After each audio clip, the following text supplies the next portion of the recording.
Bonjour à tous et à toutes. Tout d'abord, je voudrais vous prier de bien vouloir m'excuser de ne pas pouvoir être parmi vous aujourd'hui. J'accorde la plus haute importance à la question du partenariat entre l'Union européenne et la Tunisie.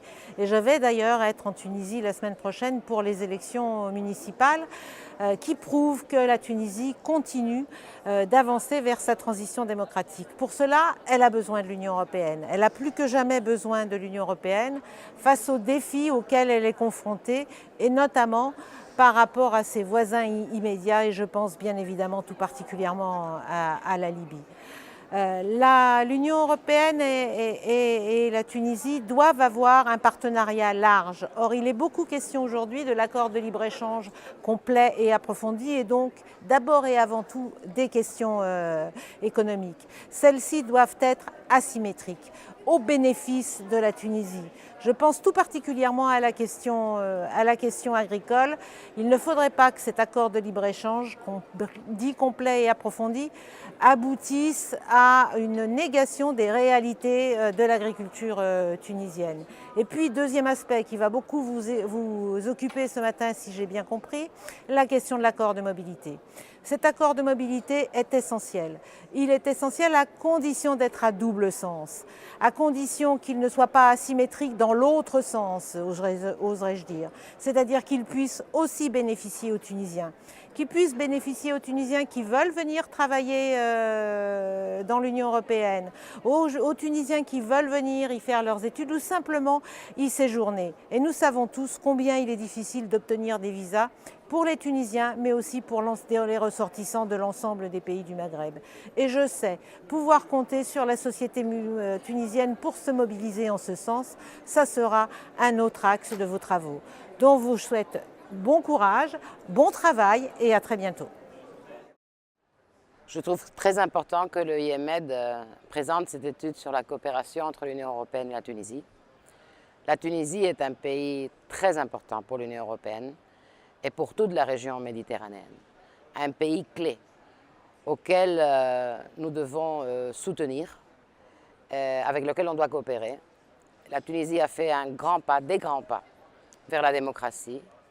Il nous manque encore beaucoup de réformes que la société attend.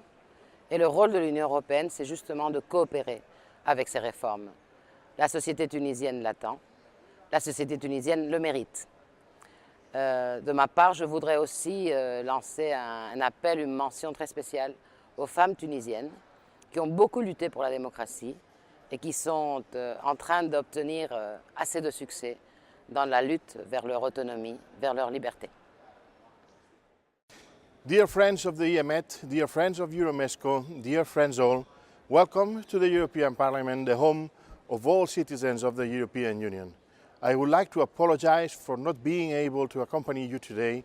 I would have loved to be part of the meeting, but unfortunately I have to travel to Cairo in order to attend the Parliamentary Assembly of the UFM. On 15 May 2018, Tunisia and the European Union will hold an Association Council meeting where they are expected to adopt partnership priorities, the dedicated framework used since the review of the European Neighbourhood in 2015 in replacement of the former action plan. The EU needs to adjust its offer depending on the eagerness of its partners, and it's precisely here where the IEMET and the Euromesco can contribute with their expertise. Cooperation in the Mediterranean has never been as necessary as it is today, so I hope that from this meeting you will be able to exchange opinions and ideas to improve cooperation and communication between the European Union and Tunisia. I look forward to taking part in IEMED Euromesco meetings in the near future, and I am looking forward to seeing you there. Les relations entre l'Europe et la Tunisie ont vécu, fin de l'année 2017, début de l'année 2018, quelques difficultés, particulièrement parce que l'Europe a placé la Tunisie sur une liste de paradis fiscaux, mais également sur une liste de blanchiment d'argent. Alors même que la Tunisie, il est vrai, a fait beaucoup d'efforts pour lutter contre ces phénomènes de financement occulte, et donc, mais l'information n'était pas très claire venant ici et arrivant ici au niveau de l'Union européenne. Il y a le Conseil d'association de mai qui devrait permettre de reprendre le dialogue entre l'Union européenne et la Tunisie, qui est extrêmement important parce que notre relation historique entre l'Europe et la Tunisie a toujours été une bonne relation, et aussi parce que la Tunisie, dans cette région du Maghreb, est un partenaire important en matière de stabilité, en matière de sécurité et en matière de développement. Donc je compte beaucoup sur le Conseil d'association pour relancer un dialogue positif et constructif entre l'Union européenne et la Tunisie. Lors de ce Conseil d'association, et vous le savez depuis 2015, des négociations de partenariat de libre-échange, de partenariat économique de libre-échange vont également être à l'ordre du jour. Les négociations sont là depuis 2015, ça veut dire qu'il y a quelque chose qui ne marche pas, vu que nous sommes aujourd'hui en 2018 et toujours pas d'accord de partenariat économique.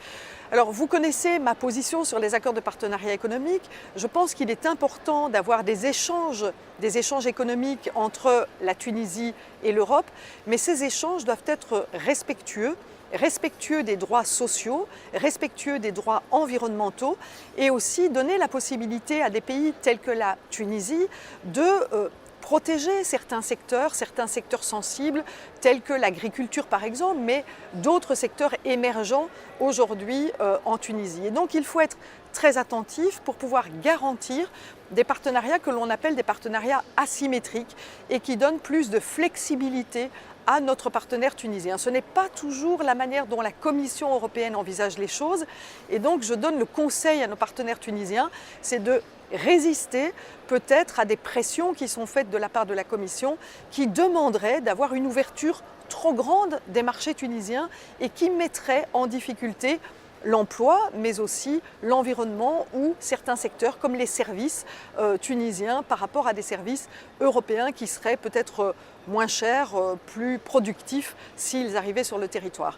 Je ne serai malheureusement pas présente à votre conférence, mais en tout cas, j'espère que ces différents messages liés au Conseil d'association, mais aussi au dialogue entre l'Union européenne et la Tunisie, passeront et que nous aurons encore la possibilité de discuter, de travailler ensemble sur notre relation Union européenne et Tunisie. Merci beaucoup.